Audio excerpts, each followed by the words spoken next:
Control the Controllables. This is our first live show from New York City for the US Open, brought to you by Novellus. And we are going to be previewing this year's US Open. And I have Freddie Nielsen, Danish Davis Cup captain, former Wimbledon champion, with me. Freddie, how you doing? I'm great, thanks. How are you?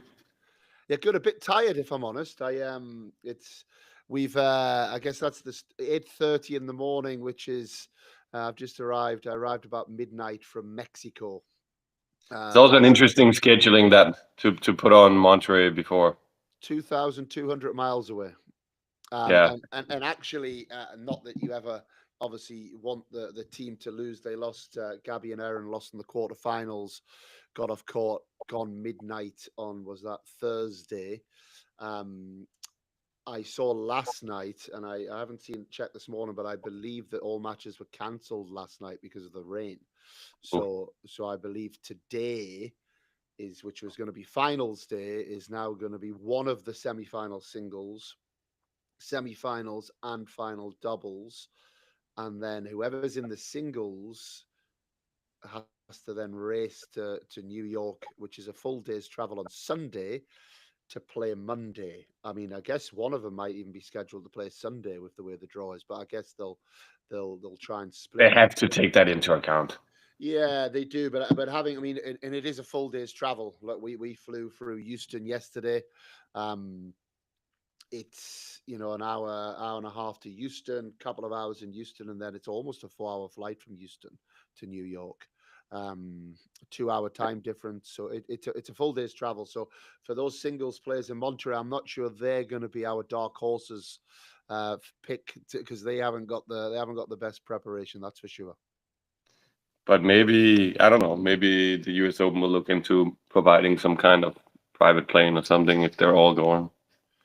Yeah, I actually, that was on the fact sheet. I think there actually is a private plane. Actually, I think that was already on the fact sheet, and I have to also say, Monterey is a great tournament. So it's Oh, that's nothing against the tournament. It's just the time, the week but it's in. it seems a bit unfair for I mean, great crowds, fantastic centre court. That's kind of like a fixed centre court that's there Mm. all year. They do a great job. Lots of sponsors. The way that they set the whole thing up, it feels that it deserves maybe a better place than just being stuck in the middle of Cincinnati and US Open. But anyway, how's things? How's New York? You've been here for a few days. You're here for qualies. I know not Yeah, it was. the result you wanted for August Holmgren at the. Ironically, he played against our next podcast guest. Oh, Um, really? yeah, Zach. We were in touch with Zach the week before, so we're going to be speaking to him after US Open. So how's that experience been so far for you? New York is always a bit different to me. It's I have a bit of a love-hate relationship with it because I love being here, but I hate playing tennis here. I was always motivated, but for some reason I could never seem to play well. And now nowadays they have this fan week, and it's great, but it's mad. I mean, there's so much going on. It's so loud. I mean, I find it difficult. I found it a little bit. I always found it difficult to play, but I would find it very difficult to play here now. I mean, like I said, I really like it, but it's difficult. And I don't know if it played in August didn't play particularly well, but Svida is a very good player who's in form, so it wasn't the best of draws. Very good performance in a bad tennis match, so very positive about the loss in that way. And that's the way it goes, If you Svida ended up qualifying, I believe. So if you want to go out to a player, you want to go out to a guy who's playing really well and was the better player on the day. So it was very easy to handle that loss. What I'm most happy about is that he didn't lose himself while not playing bad, but really concentrated and performed at a mentally high level, which is a big priority of ours. So it is what it is. And then I've been trying to help our other player Elmer to prepare for main draw, and it's been nice. I really like it here. I mean, I feel like the tournament has upgraded a lot. There's a lot of Good. it's quite player friendly. A lot of things are good, but like I said, it's mad what's happening on the and they're doing something right because there are so many people out for qualies. So It's many. pretty cool. It's very cool. So yeah, I think now also the weather is going to be a little bit warmer and nicer. It's gonna be some great days. I think. I remember last year, Gabby and Erin randomly ended up playing on Ash in their first round doubles match. Um, they weren't scheduled. I guess there was rain. Something happened, or there was a gap in the schedule. They won the previous year, so I guess defending champions, and I remember walking onto Ash, and there was so much going on, and there was so many lights, and so much music and noise, and it was like I've not suffered with sensory overload before, but I really was like, oh geez, like what? Where do I look? What do I do? It felt like I was at a NBA game. Have you ever been to an NBA game Oh, where it's like 100%. everything's going on but the basketball? It feels, and for the players to adapt to that, and I guess a side note of that, Freddie, it feels like it then becomes a massive advantage to the players that get to play in that environment on those courts all the time as well.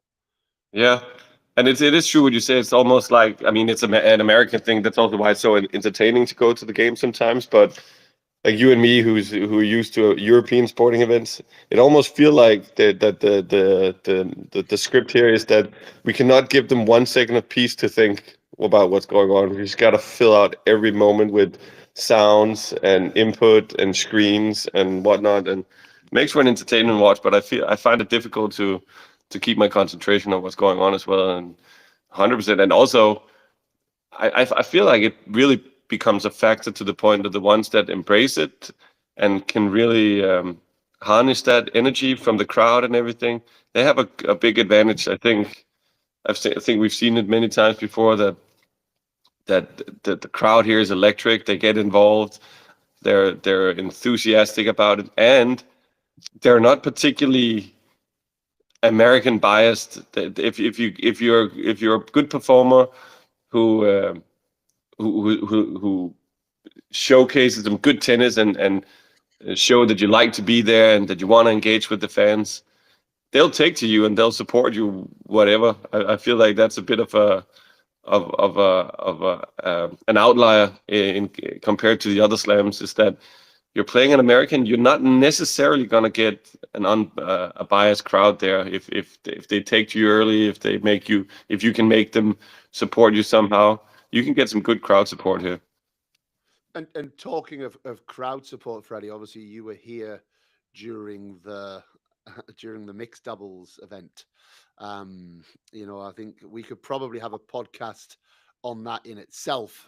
Certainly as two doubles guys, but more I had a podcast that went out a couple of days ago. We're tennis guys, right? And for some Mm. reason there's been this narrative created, singles versus doubles, and I don't want it ever to be that actually. But give us your thoughts on how that event was. You were in New York, you were at Flushing Meadows. Is it a success? Give me your take on it. I think it was a huge success, based on what they were trying to do and all the the hype that was created. I mean, back home in Denmark, I was doing media questions about it to Danish press, so I've never had a question about mixed doubles before. Right. Yeah. So it did create a buzz. I still personally have some gripes with the sporting merit of it. I'm on the fence because I should be against it, but I don't mind it. I think the mixed doubles is the one tournament. If you want to do something at the slams, it's the mixed doubles you can try something with, and there's not that much to lose. But I don't think they should be. I think they should be upfront about it because it's not really a slam. And then they were quite lenient with the rules when you had the entry rules on singles, and then some people pulled out, and then like, oh, we're just gonna find some that match, to match up. I think Siniakova wasn't played to play with Sinner just because there was no. She didn't.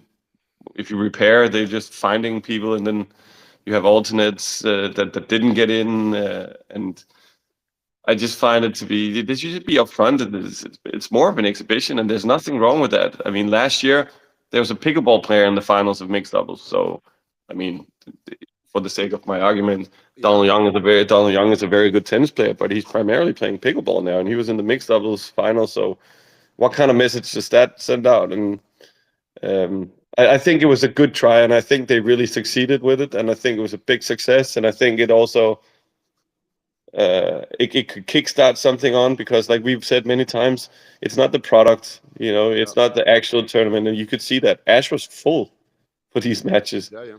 They were absolutely full. So if it kickstarts something and they can gain some momentum, I think it's very positive. So all in all, I would say I think it was a great success, to be honest. And also it was full, but it was also, from what I could hear and from what I'm understanding, they were as behind the Italians, Vavasori and Arani, as they were Ruud and Swiatek, and it's like, oh, they weren't the big names, but everyone on Flushing Meadows that day talking about Arani and Vavasori, who, by the way, are both hell of a tennis players as well. This is the other thing people forget. They're serious tennis players, first and foremost, but just obviously their skill set has meant that they are absolutely world class doubles and mixed doubles players as well. And I think that was nice for people to see. And in watching, we were watching in Monterrey and everyone was going crazy actually, and everyone was backing the Italians, and even like Leila Fernandez, Diane Schneider, like you could just see there was a real kind of feel good factor with the almost the tennis community. But after watching, but also that's also because when you showcase them, and then you see, like, obviously the singles players are much better ball hitter strikers maybe than Arani, Vavasori, but then you see them and you see the combinations, and Vavasori is quite a spectacular player to watch at the net because he's so athletic, he flies around, he makes spectacular reflex, and he covers all of the net. And then when the crowd is there, they're like, whoa, and they get taken aback by that. 100%. But they won't say that they won't see that until they see it, if you know what I mean. So they'll be like, holy moly, this guy was actually quite, or combined with Arani and how they played together, they were like, oh, this is quite spectacular and fun to watch, and we can get behind that. Yeah, and I think the contrast as well, and Draper. I mean, I love Jack, and I love Casper Ruud as well. We spoke about them. They're absolute gentlemen and incredible tennis players, but they just showcased how tough being a good service partner and a good returners partner are as well. Those skills that when we're watching doubles, it's almost like, oh, this is boring. It's so easy. All they're doing is just standing on top of the net and knocking the volley away. Whereas actually, at one point I counted, actually Draper had 8 touches at the net in the row and he lost 8 points in a row. And he was like a deer in headlights, and actually to learn that skill, to develop that skill, and also to have some kind of natural ability at those skills. I think there needs to be a little bit more respect in terms of the challenge of becoming such a good doubles player as well. And I think that contrast showed, and exactly what you said. All of a sudden, then Vavasori came on court and was like, "Oh wow, that's how you do it." Yeah, that's like it was like chalk and cheese completely. But also, I'm quite a big baseball fan, and if you don't appreciate, a pitcher, how he pitches and the tactics behind it, and what pitches he chooses at the same time at the right time, it can be a tough watch, because there can be, people always say it's boring because there's a long time before something happens. Yeah. And the same thing could be the case in doubles. If you don't really appreciate the tactical news and the placement and all these things that go into it, I can understand why it could be a little bit, for people who are just there watching without thinking too much about it. Sometimes there can be a bit of time between the rallies that are spectacular to look at. So if you don't, if you gotta also be able to appreciate that side of it, because it is like, if you, like, you're a coach of some of the best doubles players in the world. It's not as much about the racket to ball contact quality in doubles. It's much more about, it's basically zonal marking, tactics, where do you go, the energy, where do you place the volleys, and all these things. And that's fascinating to watch, because there goes so much thought into it. And then the greatest contrast between the racket to ball quality of, for example, Rybakina and Fritz, against the tactical and the understanding of where you can hurt your opponents of Errani and Vavasori. And you can see that I mean, there was. I didn't actually see that match because August was playing against them. Arani's a genius. Exactly, and you could see, and that's my point. It was the same time as August was playing, so I didn't watch any of that. But it seemed to be quite a clear victory for them, and it just shows that you can kind of take those elements out of doubles in a way, and annul the opponent's qualities and hide some of your own deficiencies by being very smart and clever. Can we? The bit that I would. And again, I want to stress this. This is not like I want to get away from this narrative of this is like singles hating. This is like I love tennis. I love singles. You know, I love doubles. I love all forms.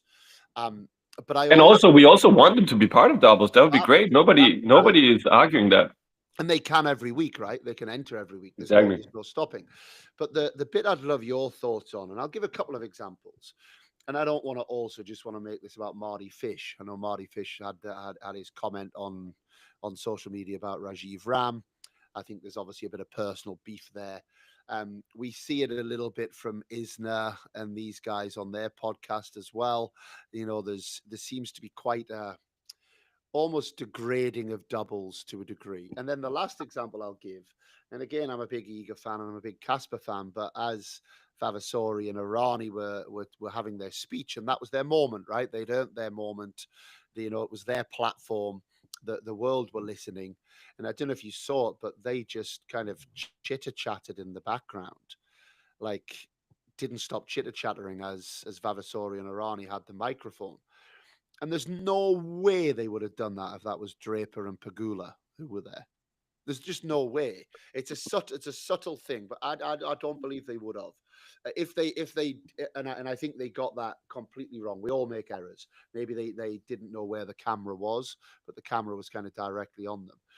But there does seem to be this kind of overriding, almost degrading and disrespect of doubles and what it means. We've talked about it. I talk about it all the time. The mistress of the tour. It's kind of just stuck there and it kind of comes out. You book a court, or your singles or doubles, okay, come back. You know, there's at least they say singles or doubles now. It used to be you're a player, you're a doubles player.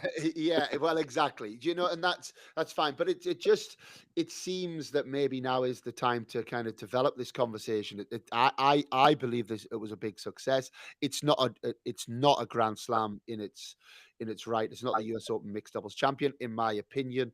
You know, and if we had Calvin Betton on right now, he would use a big word, meritocracy. You know, in its own right. Okay, you know, if you're not getting in on merit, then it can't be a Grand Slam. You know, it's in its own right. Invitational means that it's exhibition, but I think it was a big success. I can see it going this route. I've heard somewhere along the lines that LA 2028 Olympics is looking to use a similar sort of format for the mixed doubles. You know, I think we're on to something, and we're, you know, that kind of innovation. Do you see this developing the product that is doubles, which could absolutely have singles players, any tennis players playing? Do you see this now as a time that could move forward on the back of this success, or is this just something that's maybe just a one-off that the US Open do? Is this something that now all the Grand Slams are going to look at and say, okay, well, this was a big success. You know, this is something that we can maybe copy and paste. What's your take on that, and how does this progress? Because the last thing I'll say before I send it to you, my big belief is I think we have space for more stars in the world than just 5 or 8 top singles players. You know, I believe there's a lot of potential stars out there that can grow the game for different reasons, right? And maybe there's an opportunity here now. I do think that it's something people will look at and say, this was a big success. What can we do here? I don't think Wimbledon will do anything. I think they'll may do what they've always done. But the other ones, yeah, I think, why wouldn't you? I mean, you talk about the sporting merit, and I completely agree. But at the same time, mixed doubles is something that's played 4 times a year, 5 maybe with the United Cup, and then once every 4 years with the Olympics. What are we so afraid of losing here? I'm, I'm a But why traditionalist, only 4 or 5 times though? But why not like I sit around Rome in week 2, in Cincinnati in week 2, in Madrid in week 2. You know, all of these events, and there's but very that's little exactly people where out there. something could happen, right? Yeah. That's exactly where something can happen. I think people will look to this and see, okay, this was a success. And I think it also just shows that at the right time for the right amount of money, players will play. It's Hmm. you know, it's you gotta make it's a cost benefit for them always, and it might not have value for them to play during the tournament where they have to be fit and fresh, where they have to play doubles. But everybody plays doubles at the Olympics because there's a medal on the line and there's no difference in prize money, and a medal is a medal. So yeah, I do think that it's opened something, and it's something that we and I that we in tennis can explore a little bit more. I also actually quite like it in the sense that I'm very worried that they're going to do too much about the game of tennis. I've always been. Luckily, nothing has happened. It doesn't seem like anything will happen for the foreseeable future. But with regards to the scoring system and the format in that sense, because they want to make it more interesting. And if you have this product where you can kind of throw it in as a contrast, so you can have the old traditional way of playing and throw this in, I think this will be enough to create the fans and create some hype. And then they can, if they're worried, I don't know why they would be worried, because it feels to me that tennis is doing better than ever, but they obviously know more than me. Then you don't have to worry about all these other things. I think, I'm worried that they're going to stop the best of 5 sets and slams. They're going to stop. To me, it's a ground pillar of tennis that that you have to win 2 points in a row to win a game. I know they changed that in doubles. I think it's been a good success in doubles, but again, because of the contrast, it kind of works there. I'm very worried that you you change the main event of tennis, which is singles. But the other things you can kind of work around with, so to create a little bit of everything, to create some hype, get some new fans in, and show them the old way of playing. I'm a little bit worried that everything changes. So I think I'm all for trying to do something where with a product that's not really. I mean, if you're in tennis, you have players that play there. You're in it. Um, I got to be honest with you. If I don't have a horse in the race or I don't root for anybody, I'm not particularly following the mixed doubles draws Yep. at the slams. So it would be just out of sheer But principle. why? But why is that? And let's explore that for a minute, because I think you're right what you're saying, and I think there's a little bit of actually some of the players maybe haven't taken it as seriously as they maybe could.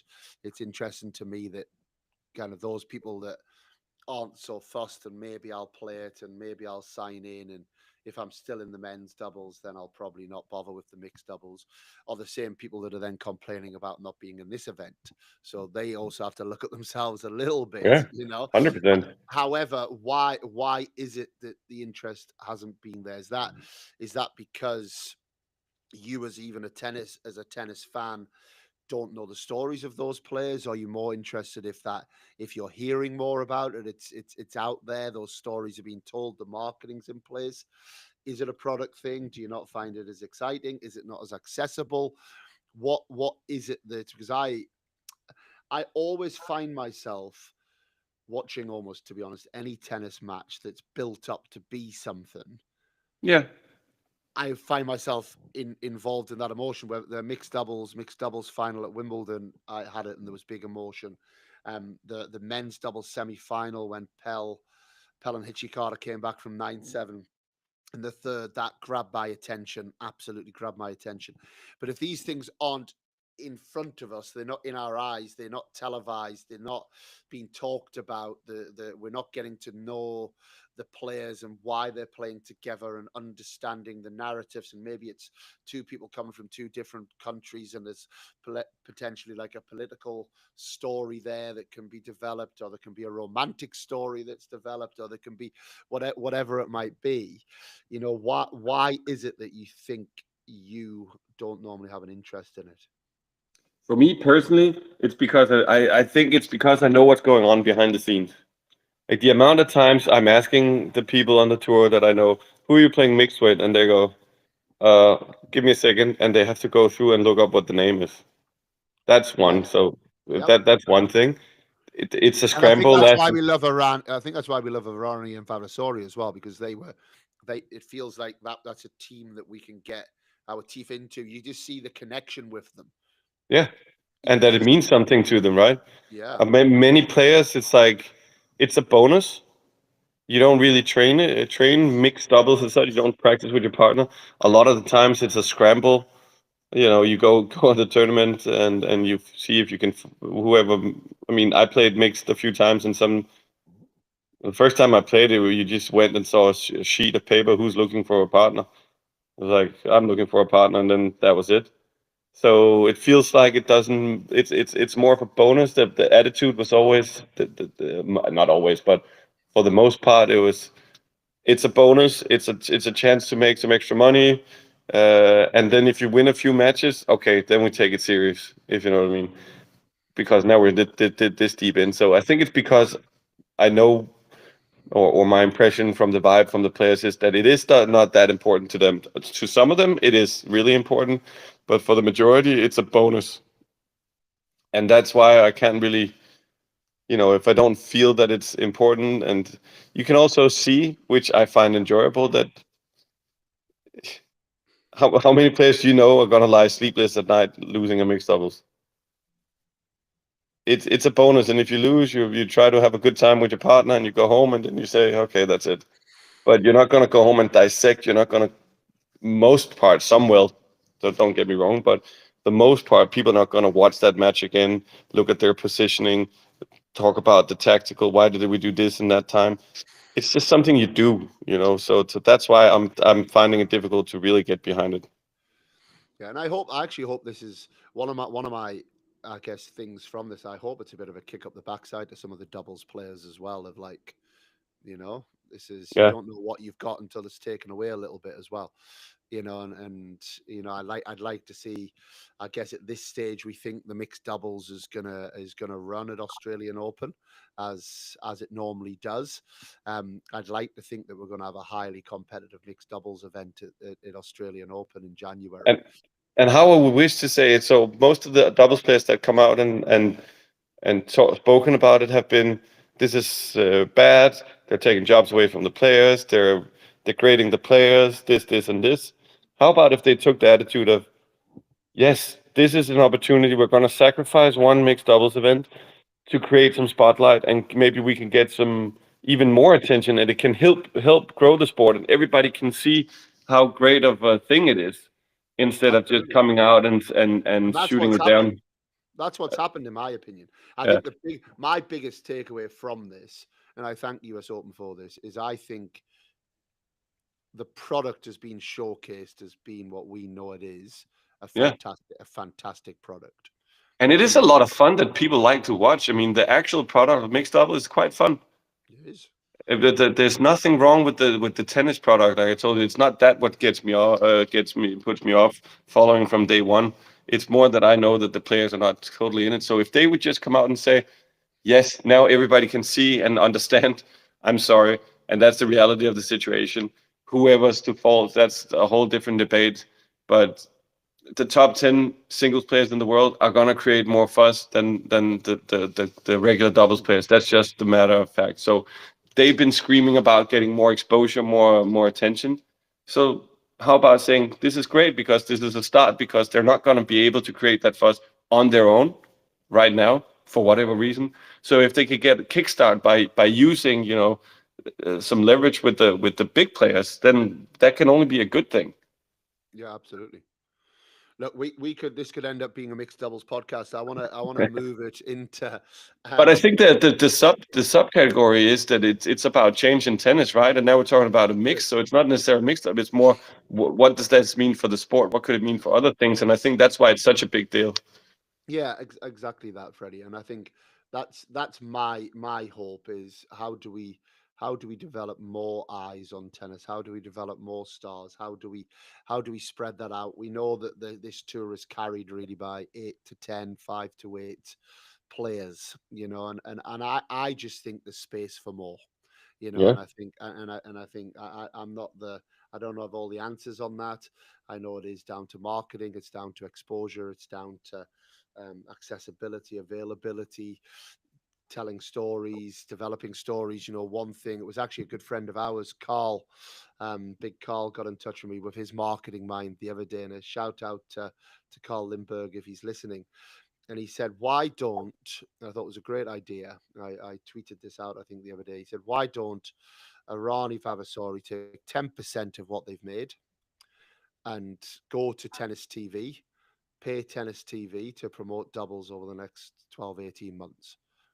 Like with that, and thinking outside the box a little bit, and I think that we've said that for a while as well. These players there needs to be some selfless acts along the way. That's the thing. You want people that if they want to make change, you gotta. Most people want change as long as it benefits them. But if you believe in something and you believe in something bigger, then you got to do something for the greater good of the game and try to put yourself in the back seat. It's very difficult for people to do. I believe the Bryans did many years ago. I believe Yeah, 100%. they put their own money into a big court case, and they To save doubles. Yes. Which historically, I hope that the Bryans get the credit that they deserve for that. I don't know the ins and outs of that, but yeah, these selfless acts would go a long way. But if we move it to the event coming up, obviously the draw is out. The tournament starts tomorrow. If we do have a look on the men's side, obviously Jannik Sinner is our defending champion. He came into the event last year under a bit of a cloud, I think is safe to say. It seems like he's coming into this event. He spoke about it yesterday. He feels completely different this year. But it does seem like Alcaraz seems to have his number a little bit. I know he lost in the Wimbledon final. What do you think of the draw? Who have we got to look at? Is the big man Riley Opelka going to be taking out Alcaraz first round? What do you make of the draw that's come out a couple of days ago? Yeah, I do think that there are two guys where the seeded players just keep that guy away from me, and that's Pericard and Opelka, because you just know that it's going to be warm the next few days, and Opelka's serve is going to be firing. So maybe the night session is going to offset that a little bit, but that is a potential banana peel. I don't think that he's going to be able. Personally, I think Carlos was going to win over best of 5 sets, but that's an intriguing first round match, and one of my big pet peeves about the first few rounds of especially US Open, some of the night sessions that they put on that are pretty one sided, and I feel like so. I mean, Vid Kopriva is a very honest and good player, but there's a chance that might be one-way traffic for Sinner. But a lot of the other matches are quite even Steven, and I quite like that the draws are evening out a lot, and you get a lot of interesting matches from the first round. So that's what I take away from that draw, and I think Carlos has a tough draw. I actually think Sinner doesn't have a great draw to I mean, he'll have to get going from the beginning, but I mean, on paper, you would think that he should get over Kopriva, but then Popyrin second round is awkward. And then before the draw, he was my dark horse that I'd written down actually. Absolutely, and then in the third round, I mean, you never know about Shapovalov, right? If he all of a sudden gets on a run, the service firing. I mean, statistically, he might not make it there, or he might not be a threat when it comes to it. But you do know that he has that in his locker to all of a sudden just be unplayable. And I think that the teams will be like, we would prefer somebody that's maybe consistently a little better, but doesn't have the on the day ability to all of a sudden just play phenomenal tennis. So I think it's a very interesting draw, and I think that the one that stands out for me, I think would be the happiest about it is Zverev on the first look. I think he'll be quite content, and I think he has a decent way. I mean, we're all talking in context here, right? Because the draw is so competitive now. But I think he'll be happy with what happened. And any other matches that stand out for you? I mean, Stefanos Tsitsipas, is he going to get a win? He doesn't seem like he can buy a win right now. He plays Alexandra Muller. who Yeah. has a bit of a history over the last few Grand Slams of putting in good performances as well. What's happened to Tsitsipas? It's interesting. It's really interesting. I mean, if you ask Goran Ivanisevic, he's pretty clear about what happened, right?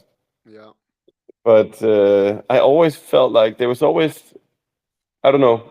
I like his intensity, his attitude, but I always felt like he was overachieving a little bit with regards to his qualities, like shot for shot. A great mover, great forehand, but I always felt like his backhand was a little and the serve wasn't as good as it could be. And he was. I feel like he was always grinding through matches. It wasn't that easy to roll players. And I think maybe the way he plays is it just it takes so much energy and he has to be so on it in order to be efficient. And if he loses a little bit of that, I think maybe I'm mistaken, but he's also been speaking about a little bit of motivation issues. Maybe I remember that wrong. So I think the way he plays it just requires him to be absolutely on top every time because he does have a few holes in the game. I feel that players can expose.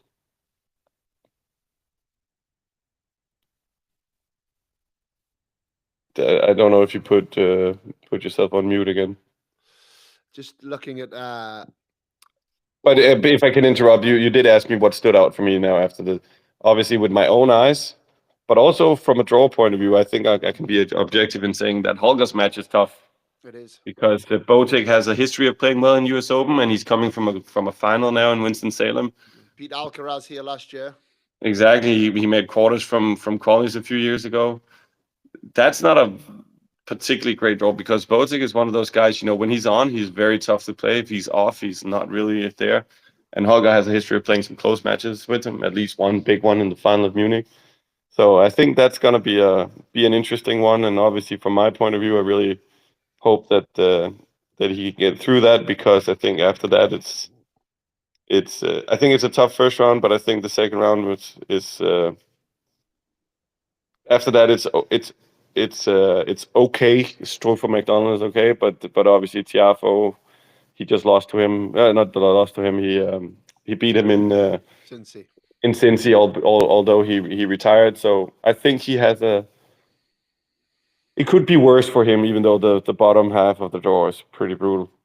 And let's be honest, Holger Rune, Francis Tiafoe night match Yeah, would be that's box office. a hell of a match. That'd be a ticket you want.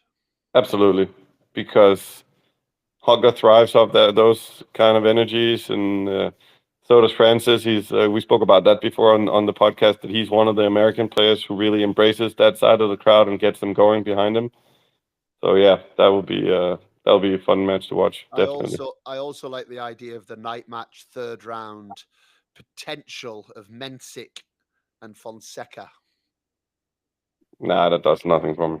No, come on, No. it's the next gen. No, Yeah, but no, not at this current moment in time. I'm not. I don't know.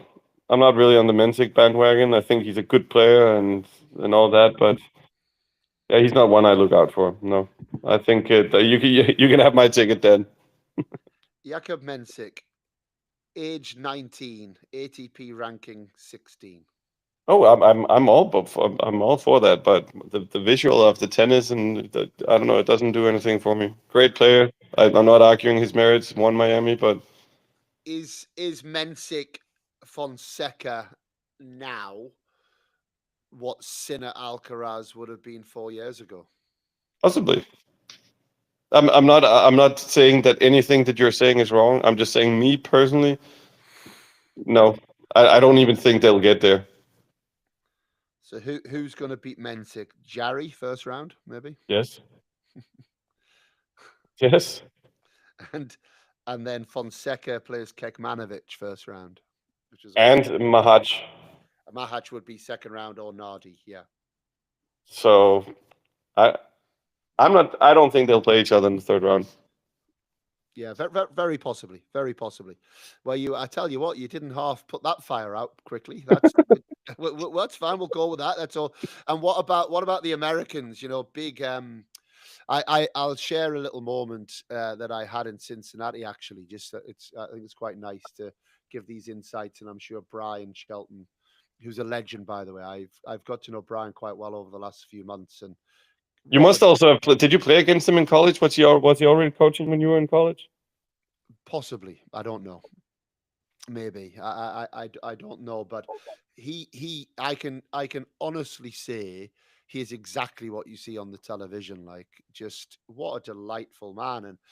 And I was in Cincinnati, and I've done a couple of podcasts with him, so I got to know him during was it French Open, I believe, or anyway, that's by the by. But as I walked past, he was kind of on his phone, and I thought I don't want to hassle him, and he actually shouted my name out. So I went over to him and had a lovely conversation. Ben had obviously just won in Toronto, but he's so interested, asking how the guys are getting on. And Michael Venus was due to play Ben in the first round in doubles in Cincinnati. He was like, unfortunately for you, he's actually pulling out of doubles, because I'm sure you guys would probably want to play him in doubles, because he's not as good as probably the alternates that are coming in, and he just had a nice conversation. And then Sinner's coach came over, the Italian coach. I'm rubbish with names. Bagnozzi? And yeah, and there was just this lovely exchange between them, where there was a little hug, and kind of said, amazing, well done to Ben, and you guys, what a fantastic. And Brian said, well, I've not seen you since Wimbledon, well done, Wimbledon, you guys are winning the big ones, that we're not quite there. And he turned around to Brian and said, well, look, that's where Yannick was 2 years ago. Yannick Mm. was, that's what was happening. And, look what's happened since. And he said, Ben will be next. Don't worry. And there was this lovely, just a real kind of genuine, authentic exchange. And I have to say, it does feel more and more and more to me that Ben Shelton's maybe our number 3 guy coming through behind them. And certainly in terms of kind of that firepower on the day, he seems to be also taking care of the players now that quote unquote he should take care of. Is he the next one for us to watch during this US Open outside of Alcaraz and Sinner? Yes, I agree with you. I was always not convinced that he was going to maintain that kind of level that he was showing from time to time. I thought there was going to be too many ups and downs, but no, that has to go in the trash now. Rubbish take, because he's the real deal. He's a consistent performer. He has to believe. I think he's pretty clutch too. Like, he's a big moment guy. Hmm. Huge lefty serve. He's only going to get better. He's fun to watch. He looks like he enjoys it. The crowd likes him. He talks Um, he talks the talk, but he also walks the walk. yeah, He's not a guy. I know that Brian pulls his hair out with some of the comments he makes in the press. Like, he's like, all I need is one more minute to finish this match off. You know, yeah. and then in Wimbledon, and then he comes out and he serves it out in 56 seconds. There you Some go. some people say that, but they don't mean it, and it actually Yeah, adds pressure. But it feels like he kind of backs it up, really. yeah, and it's not. I don't find it to be. Um, uh, he's not rude or cocky in a negative way. It's not a lack of respect. I think it's yeah. I've come around to him a lot from a tennis point of view, and I do think that he's gonna be a threat for the most part. And I do quite like his draw. I think Good he draw. has a I think he has a pretty decent draw, and he's another one of those players. We've seen that before. He thrives in this environment. He's only going to be better playing in on Ash with a lot of energy from the crowd. So yeah, he's definitely one to watch. I mean, and with that cannon of a serve, he's always going to be in with a chance against the top guys. And I do think that they don't want to play him as well. So yeah, I uh, I agree with you. He's definitely in that category of for me. There's Carlos Sinner, then there's Joko just behind, and then for me it's like Zverev, Ben, possibly Fritz I think uh, Fritz in here as well. Yeah, Draper. in the group.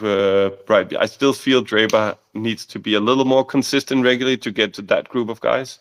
but he definitely has the potential to be there. And we could have a Shelton Alcaraz. I don't like to get ahead of ourselves, but Shelton You Alcaraz, do like to get ahead of yourself. Let's be honest. You just quarterfinal. What a match that would be, and yeah. I think I think he's had set points against Alcaraz and maybe Sinner in the last couple of Grand Slams in that kind of quarterfinal. He's kind of coming up against one of those guys in the quarterfinals each time now. And at some point, he's going to get through them, you would think. Or at some point they're not going to make it, for Yeah. whatever reason. But those are the matchups that we want, right? These are the matchups that we Definitely want to see on a regular basis. And I mean, I haven't been back to you. Last time I played US Open was in 21, and I feel like the courts play a little bit different. And maybe I'm just making up, but I feel like if you go through the court, it's pretty fast. But if you use spin, it also bounces, and that to me really plays into Ben's strengths. Like if he's popping a serve, it'll go through the court. If he uses a kicker, it will bounce. So I think the conditions really play. I would think that they are to his advantage and that he can play his best tennis here. And what about before we give our pick to win this year in New York? What about our dark horse? And we've been asking questions, or we've been putting it out there for people to ask their questions, on social media. And Betty has been in touch, and she says that she wants us to pick a dark horse, but she's very specific on what this dark horse is. It hasn't been a former winner, hasn't been number one, hasn't been in the top 20. You're already out in this. What are you going to do, Dan? This is going to be hopeless for you. And for the women, hasn't been in the top 10. I think that's Betty telling us that we're kind of sick of us picking these former world number ones or top 10 players in the world. So give us a true dark horse on the men's side. I have mine. So I'm hoping you're not gonna jump in and take it. What do you mean? You have one. You always have like 7 written down. I've told you Popperin was one before the event, but ultimately I think he plays Jannik Sinner and loses second round. So I don't think that's going to be my one pick. No, I mean before the draw, I would think Schweider could be good here. I know he played August in the quali, so that's why I had a look at him, and he's had a very good summer. But he's playing Novak second round, so I think that is not gonna get him that far. I don't think that the dark horses stand out too much these days, but I do think that maybe. I think it's difficult. I think some of the ones to watch are the ones from qualies. I do like Fede Gomes from Argentina. I think he could cause some problems to Drape on the first round. I don't think he'll win, but I think he could be one to watch. Also, just because I like his story and I think he's a good dude. That's worth. Is this the coach? Exactly. But I mean, if I think it qualifies, but you gotta think that Pechi Pericard has a chance to be a dark horse here. I mean, and he plays Musetti first round. But in these conditions, I think I like that matchup for him against Musetti. It's not easy to play here. That serve is gonna be absolutely flying here. So yeah, that would be my standout. Who's yours? Medjedovic. We saw him in Davis Cup. Unbelievable top level. Ridiculous ball striker. But to me, a little bit too inconsistent to really. Yeah, but but that's the whole point of a dark horse, right? If he was an unbelievable ball striker and consistent, then he probably would be top 20. So, yeah. So I but, guess. But I'm just saying. Yeah. I think he also has a decent spot in the draw. Altmaier to go to Tsitsi, but I have a very hard time seeing him compete against De Minaur. Actually, you were pretty close with with your Manure pronunciation. I gave you shit for that, so I have to take it back a little bit. But also, one thing I would say about De Minaur actually is he he's been so consistent for so long. Yet I sense a little bit of tiredness in him. You know, he's come out. I like to listen to these press conferences. He's said for quite a while now, or the last couple of months, he's made a lot of comments, understandably, right, about the tour, about the demands, about the number of weeks, about what's expected of them. And I do just wonder if he's a little bit ratty right now, you know, and you know, maybe he plays his fellow countryman O'Connell in the first round. Sometimes that brings up something a little bit different, but I'm not sure Demonu is quite in that headspace to just because he's not a robot, right? He almost has been a robot for a couple of years, where he's just Mm. always got to last 16, always got to quarters, always beaten who he should beat, then tended to lose to who he shouldn't beat, you know, one of the big guys. But just maybe Medjedovic could come out of that little section. Let's see. Let's see. Let's see. And what about your winner? I'm not too convinced, but let's see. Let's get straight to the point on the winners. It's Carlos or Yannick, right? I don't think anything has shown us over the last couple of years. The last 7 Grand Slams have gone that way. I don't think we can expect it to go anywhere different here in New York. So um, I'm going to assume that you're going to pick one of those. I mean, yes, but then I started thinking maybe if Sinner is really badly or was badly ill, he's been around site, so I think he's been training, so it can't be that bad. But that made me second guess it a little bit if because it's tough here with the conditions. It's not Cincinnati tough warm, but it gets warm and muggy here. But I think it is difficult to kind of see past them. Um, I was always pro Carlos. I always think that he's going to win when he plays, and I was a little bit surprised that he lost at Wimbledon. Um, and that made me second guess the Carlos a little bit. So I'm a little bit on the fence as to who I'm going to pick when it comes to Carlos or Sinner, but I think I'm gonna go with. I think it's a. I think I'm gonna go with Sinner. I just feel like these conditions. It's a heavy ball. It's pretty. It goes through the court. He has that ability to make it less. Uh, I don't have a better way of putting it, but less skill match, and then can make it into a power match against anybody, and especially against Carlos, which I think is vital for him. Because once if Carlos starts being able to use his versatility, that's when he has problems. But if they can make it a match about power, then I think Sinner has the upper hand there. So I'm picking Sinner. I'm not influenced by you. I have my own pick, but my pick is the same as you, Yannick There Sinner. you go. Apparently, average minds think alike too. So we can move on onto the women's draw. Yeah, what do you see jumping out at you on the women's draw this year?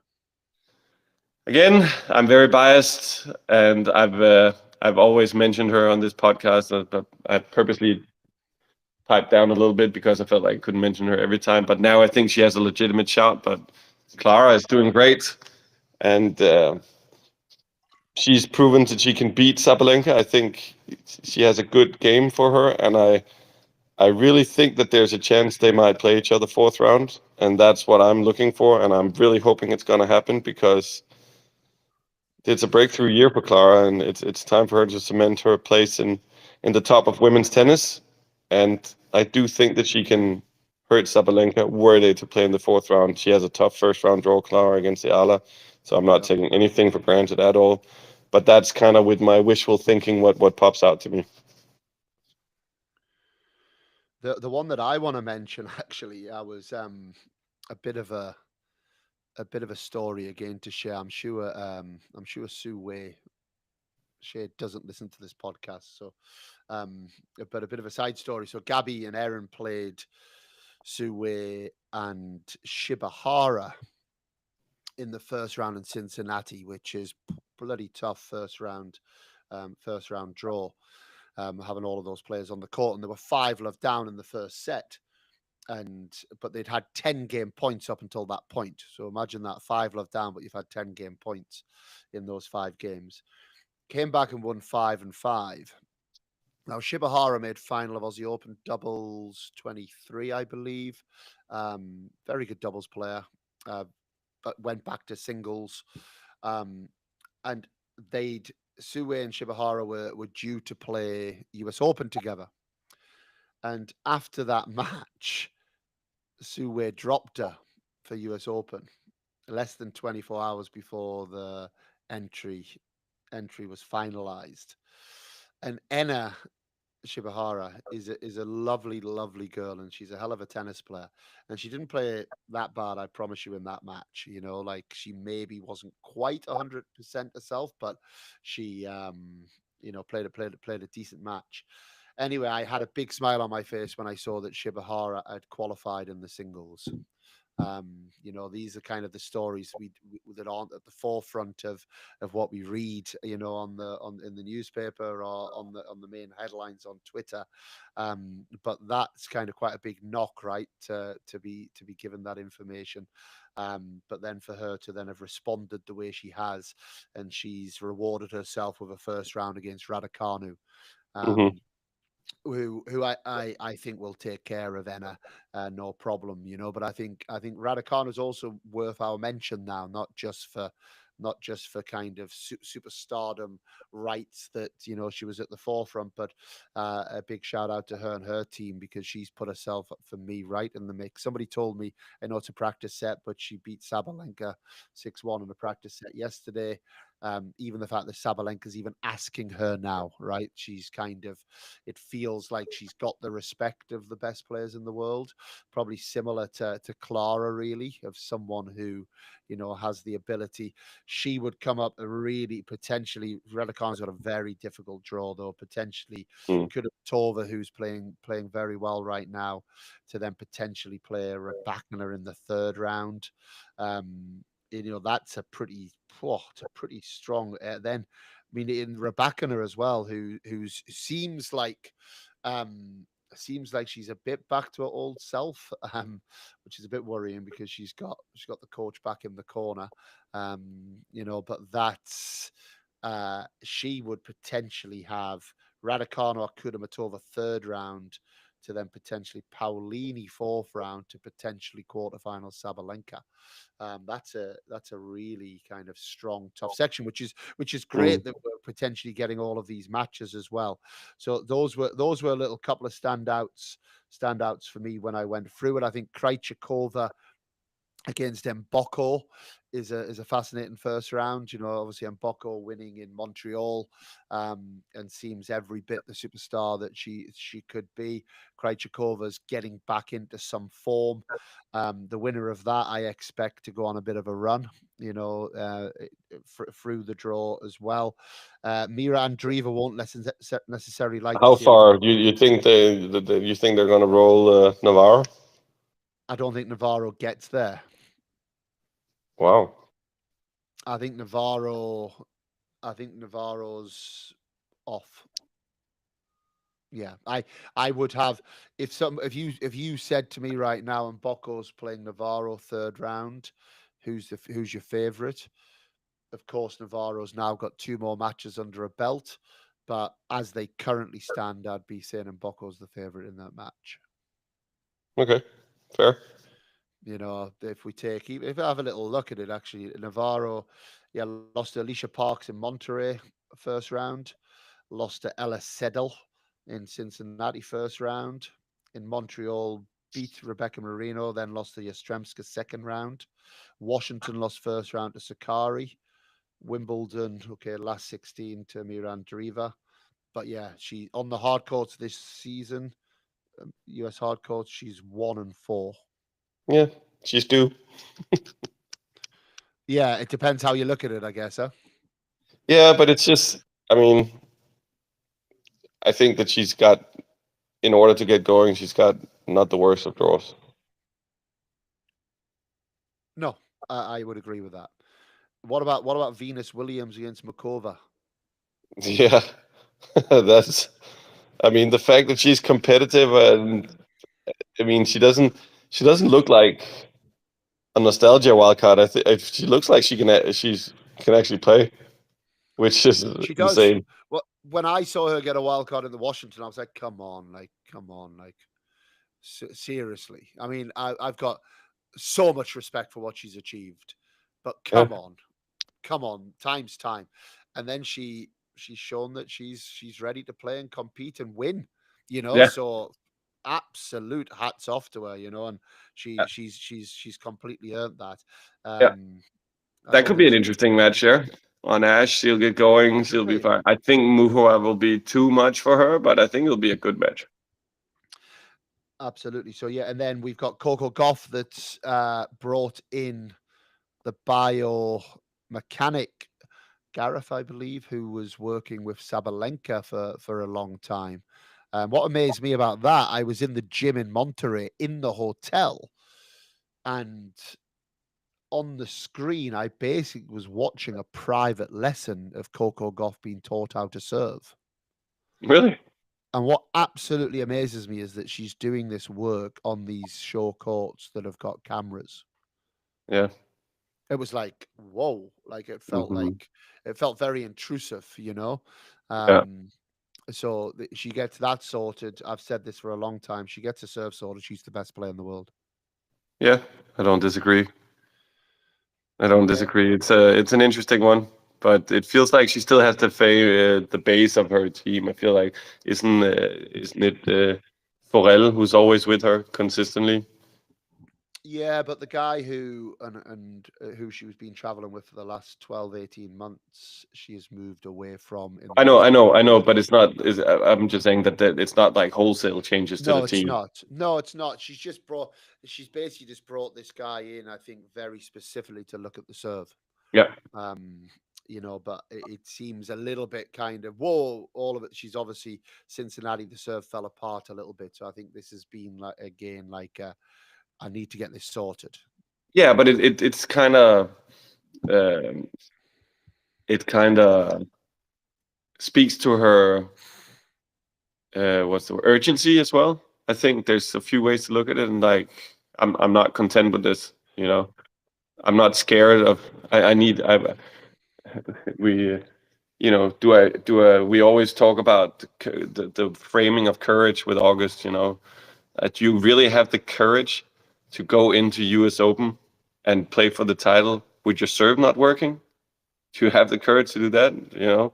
Yeah, Whereas people always talk, oh, it's courageous to change your serve now before, if you look at it that way, or it's a strange way to do it. But I always think, well, did you really have the belief or the courage to go into US Open and think she can compete when one of the most vital shots in the game is not working? I So like hats that. off, and it's like, no, I'm here to compete. This needs to work, so I I'm gonna like it. do something about it. And obviously, it's not because it fell. I mean, it fell apart in Cincy, but it's not because she had a bad week in Cincy. It's obviously been piling It's on, been right? going for a long time. So where you at, dark horse or dark horses? I'm saying that So what were the requirements again? Sabalenka doesn't count. Sabalenka doesn't count. Well, that's mine off. I mean, I think it's so difficult to predict because I want to say, okay, I'm gonna pick a dark horse here. I think her name is pronounced Bausas, The Spanish girl. because I don't, yeah, just because she had a good run in Wimbledon. She's getting better. She's playing Coco Gauff in the second round. I think that could be a good match. I don't think she's gonna. Mhm. But I would have picked her before the draw. Not a very favorable draw to play Coco in the second round, but I think she could play a good match against her. So, That's good. I like it. and then just out of sheer annoyance that I didn't pick her earlier, Haley Baptiste. Okay. I think she's a bowler. I think she could trouble Osaka. I know she had a good tournament in Osaka, but I'm not really convinced that she's back to being consistent week in and week out, and I think that could be a so that's a real When does she play her? second round. Okay. I mean, she has Siniakwa, who's a tough player in the first round, but she's a baller. I think that she has a good run in her. U.S. Open could benefit her. I think she'll be fun to watch. I mean, so I'm gonna go out on a limb, try to pick pick some tough dark horses here. What are you Uh, gonna do, Dan? Let me well, hear. What I've what? got How four. many players did you have to strike out from I, I, from? I had four written down, but I'm actually going to mention five. But the the one that I wrote down was Ito. Before the draw was that she lost the last round qualies, but I do want to talk about her because she is fascinating. I don't know if you've seen her. She looks like she's 9 years old. She's 21. She looks like she just can't be bothered. Like she's like any kids out there that don't move your feet, go and watch Ito. You'll show your coaches that you can be like her. She slices pretty much every ball. She's unbelievably skillful. She did have on the hard courts wins over Ruse in Cincy, Pavlyuchenkova. In Montreal, she beat Paulini. Volley nets, lost to Busas Monero in three sets. Um, I like she's that. she's got some serious game in a different way, but she lost quite fascinatingly. She lost to another one that I've had my eye on for a while, which is Yanis Tien from Indonesia, and who is 58-10 on the year, has made 9 ITF finals, won 6 ITFs. Um, is a real player. Went through qualies in straight sets, and I was like, "Well, this is one to really watch." You know, we know that winning's a habit, but she's been drawn against Kudermetova first round. Mm. Which is no, she has a chance, but then it's that section potentially Raducanu, then potentially she couldn't have almost positioned herself any more challenging, but she's one to watch. I also then and I wrote this one down before Cleveland because she's in the final today, which annoys me a little bit. But Sorana Castilla, Mm. on the other end of the scale, who's been shown some real form, and she's kind of backed that up again. I still haven't gotten to my pick. I did have Clara Towson down. I know that's a difficult one to say as a dark horse, but Betty did say outside the top 10. She is outside the top 10. But my actual pick is McCartney Kessler. Yeah, I was gonna pick her too, but then she got seeded, and I picked her in Wimbledon too. But yeah, she's really good. She's really good. She's 34 in the world. I know she's seeded, I think, 32 here. Um, she also, obviously, as a doubles guy, I watched her carry Coco Goff in Montreal. She was Yeah, fantastic. she's very good in doubles. She won some big matches. I think she's a serious, serious player. I think the draw is somewhat kind. I hadn't fully looked at it actually. Well, no, it's not. It's a tough first round. She plays Magdalene Net first round, which is bloody tough.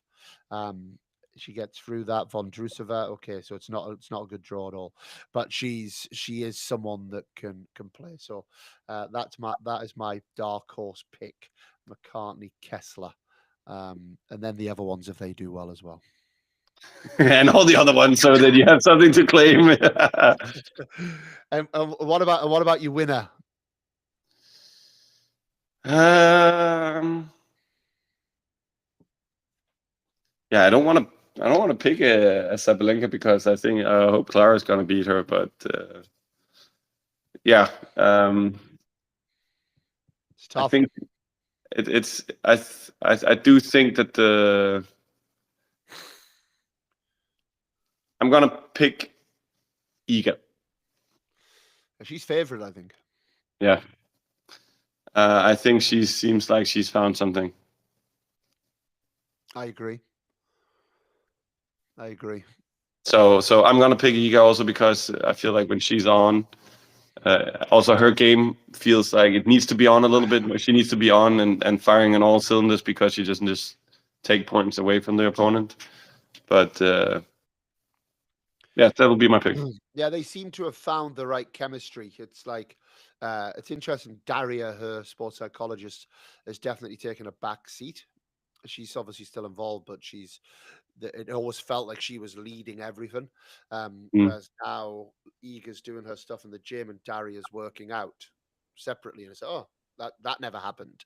It feels like they've found like a dynamic that's starting to work. Whereas it felt before there was a bit of an obsessive dynamic and it was all a bit too intense, and just I've been impressed with what I've seen. You get a bit of a feel right around the tournaments when you see the teams. Wim looks like he's a lot more comfortable within that relationship. At first, it felt like he maybe wasn't. It felt like he was a bit the outsider coming into that team, whereas it feels like he's now got his role a little bit stronger and tighter set. So I think Iga probably is the favorite. I'm struggling with this, if I'm honest. I've got like the back of my head's going Coco Gauff, Coco, even though she maybe doesn't quite have the form. But I'm going to go Sabalenka.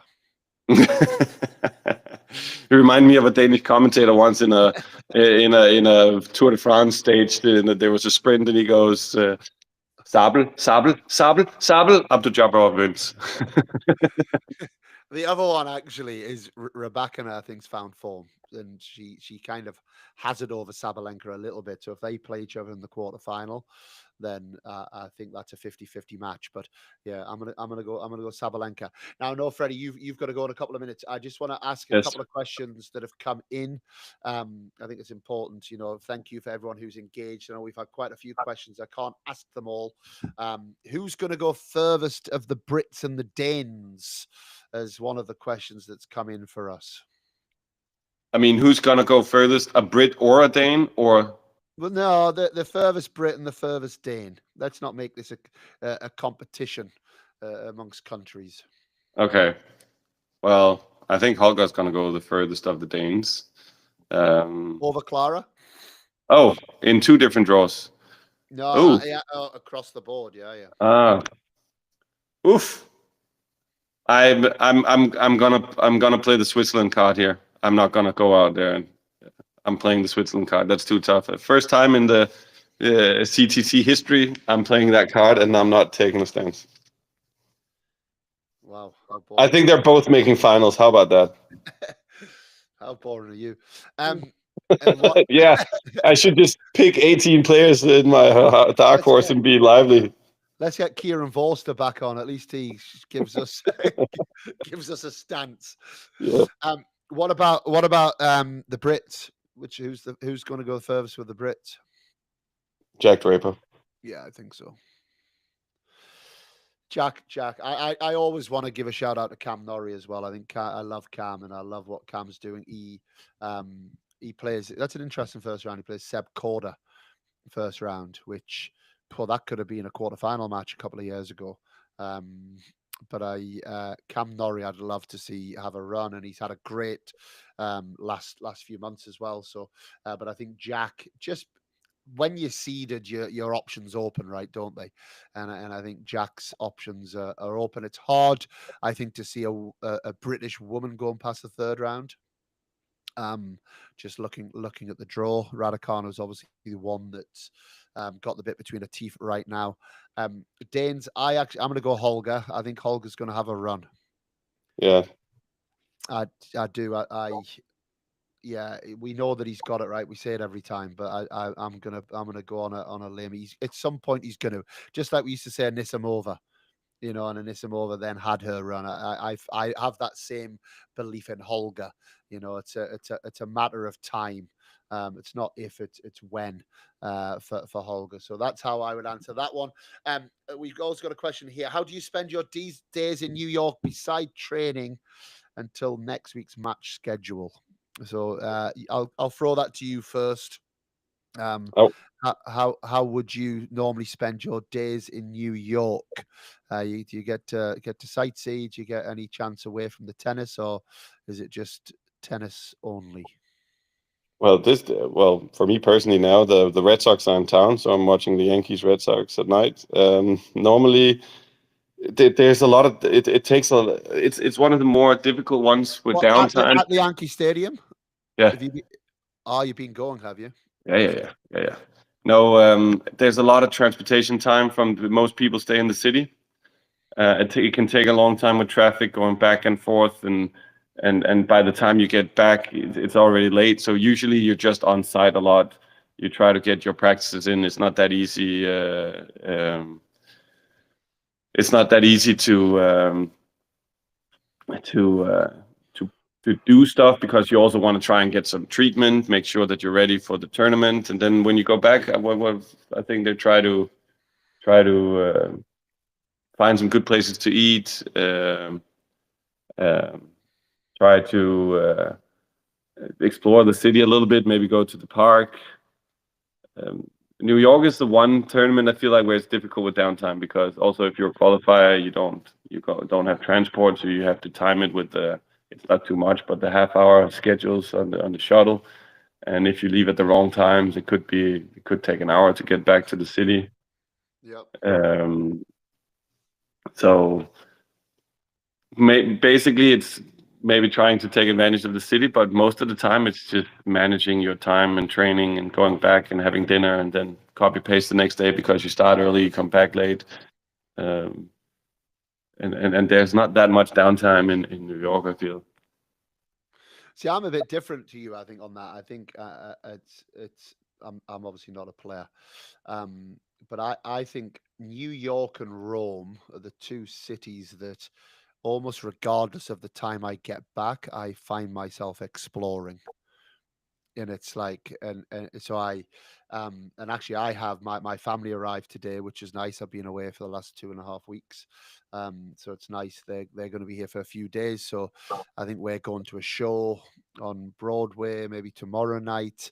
I definitely want to take them to the Yankees, whilst they're here, and I just love walking the city, actually, just like picking up a bit of food, just taking in some of the sites, so we'll definitely be getting involved in quite a bit of that. Doubles obviously doesn't start till Thursday, possibly even Friday. So there's a little bit of time that the doubles players have right now. So today, I think for the first time ever, I don't have a player that's playing today, actually. So I celebrated the day off by getting up to speak to Freddie Nielsen at 8:30 in the morning. But that's what a joy to me. Absolutely. So yeah, so just take I think it is one of those cities. It's one of those special cities for me that I just like being in and just feeling the buzz, feeling the vibe. And having the family here is going to be special to I'm sure the For kids sure. have got And that's going to force you to do something because if you're just on your own, you don't really have that. But when you have your family and yeah. It's not going to be good for the weight management, I don't think, because the kids have got all of their TikTok restaurants, whether it's crumble cookie or Raisin Canes or all of the things that they've got. So it's going to be good. It's going to be good fun. But last question. We'll get to some of the others. We will be doing more live shows throughout the event. But last question, Freddie. Your favorite ever US Open memory?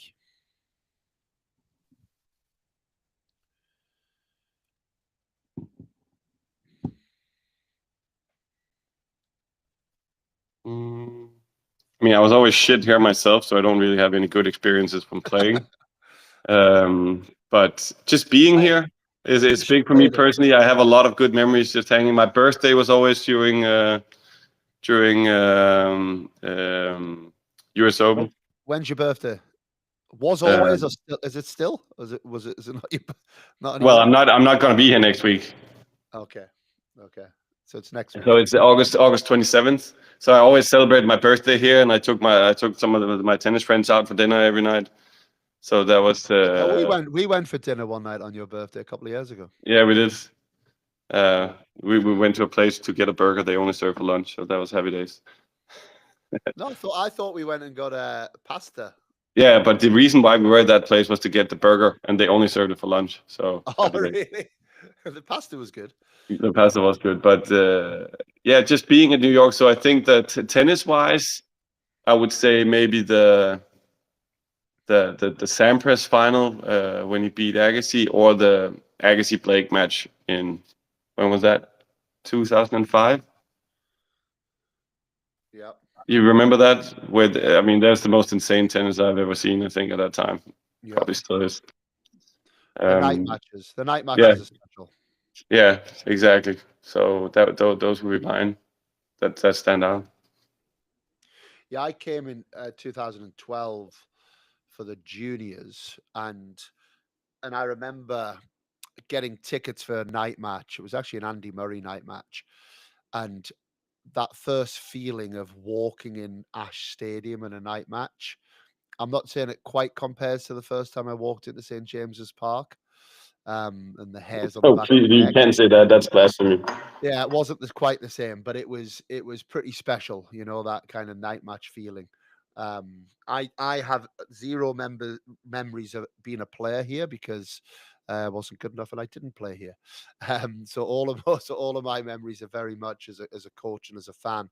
But I I never I really watched much tennis live here myself, though. I always enjoyed being in the city more yeah. than being on site. I think night matches. I always try and stay for a night match or two, but I'll give a very very quick one for me. The very obvious one for me is there was a weekend in 2023 where I'd not been a coach that's been part of a Grand Slam final before, and all of a sudden in one weekend there was two, as Harry Heliavara and Anna Danilina won the mixed doubles on the Saturday, and then on the Sunday, Gabby Dabrowski and Erin Routliffe then won the women's doubles, which was a very surreal, incredible, amazing weekend.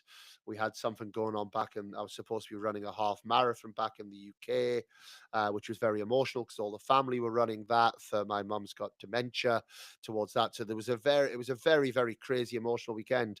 But what did also happen that weekend is through a player, Tom Lindley, at the sort of tennis academy.